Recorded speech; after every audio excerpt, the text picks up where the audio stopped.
Thank you, Ninath. Very good morning to you and good morning to all of you. Deepak, thank you for putting this together and doing it a very, as you always do, a CEO lounge way of doing things. So wonderful.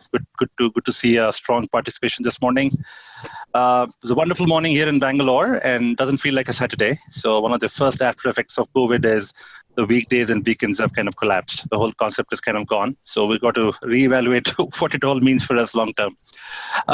Back to Rinath's commentary. We all of us have had time to reflect on what does all of this mean for us, short, mid, and long term. I think the short-term piece is easy. We are reacting to situations. Employees need passes, something goes wrong. Operationally, you're kind of always reacting. I believe the focus today is more on mid and long. And when I try to look at this problem statement, I look at the universe of touch points that we have in a typical enterprise. So we obviously have employees at the core of it. So I'm going to talk about what it means for employees to work remotely, to Ninath's comment. But just touching on some other pillars that we have our customers that we serve on a daily basis. So what does COVID mean for the customer space? We have vendors and partners, critical vendors and partners, small and big. So there is an implication for them.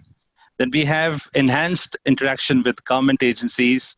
That's an interesting pillar. And the last but not the least, the communities that we serve and we live in. I'll obviously focus more on the employee part, but I want to quickly touch on the remaining four pillars too.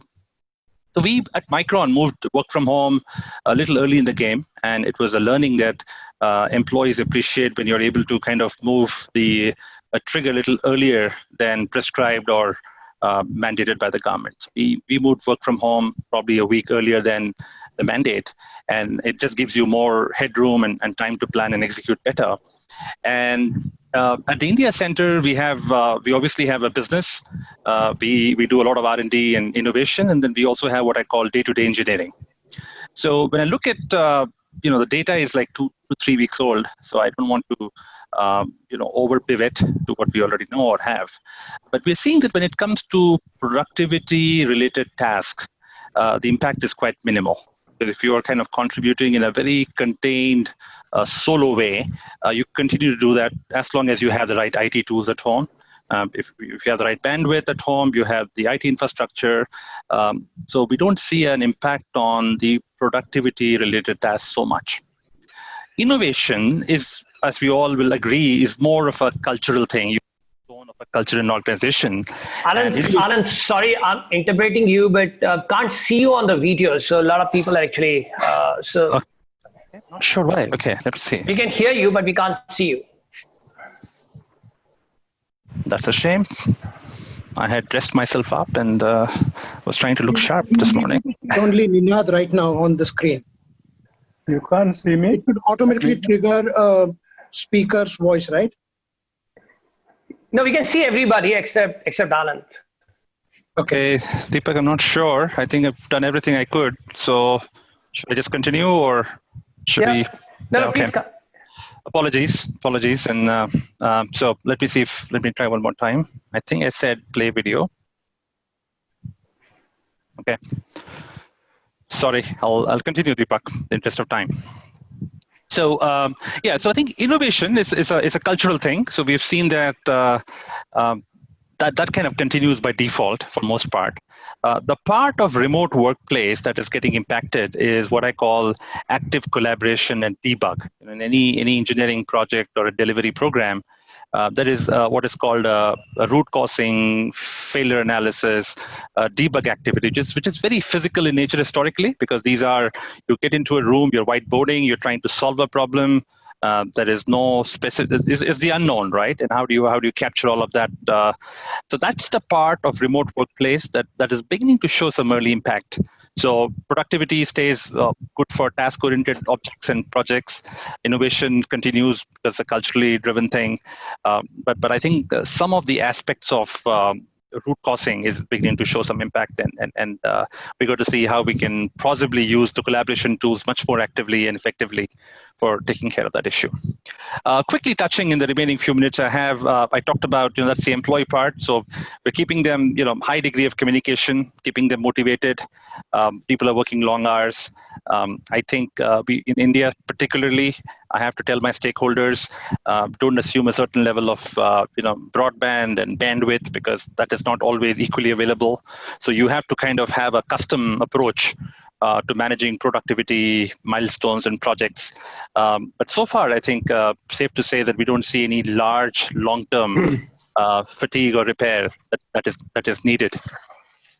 On the customer side, what I worry most about very quickly in the remote workplace is we've always had a very high touch approach to customer relationship and management. But the recent Jio Facebook deal probably illustrates that you can go and strike a $6 billion deal without having to probably meet people in person. So I believe that paradigm is also getting challenged and changing. But I worry about it because many of our business is often based on relationships and touch and trust. All of them seem to be inspired, and they tend to grow with more and more of interactions. That's the piece I worry in the remote workplace model, that maybe it may take a little more effort, and we may have to change some of our styles to ensure those trust factors and relationships continue to grow and thrive. The vendors and partners, we are actually approaching that whole concept with empathy and being practical. There is focus on cost reduction, trying to make sure we have enough cash at the bank. Micron is a relatively large company, but it would be foolish not to be blinded by the fact this could go on for a very, very long time. So we're looking at the vendor ecosystem and the partner ecosystem with empathy, but also not being silly or foolish about not right-sizing or understanding that this cannot go on at the same levels that we have today. Last but not the least, I think the big discovery for me has been in the community part of it. We all do CSR all the time, and very often, I'll be honest enough to say it's like something we do because sometimes we're asked to do, and we do it in bits and pieces. But I think all of us in the new remote model have looked at community building and CSR with a whole new pair of eyes. Particularly for me, I believe what we are obligated to or what we need to do for our communities where we operate has become superbly critical. And if there is one takeaway for me, one good takeaway outside of work and productivity and all those markers, is to look at community building for large enterprises and medium enterprises with a new pair of eyes and a new set of focus. Thank you, Anand. That was very comprehensive in the 5 minutes. I think you covered every aspect of remote working.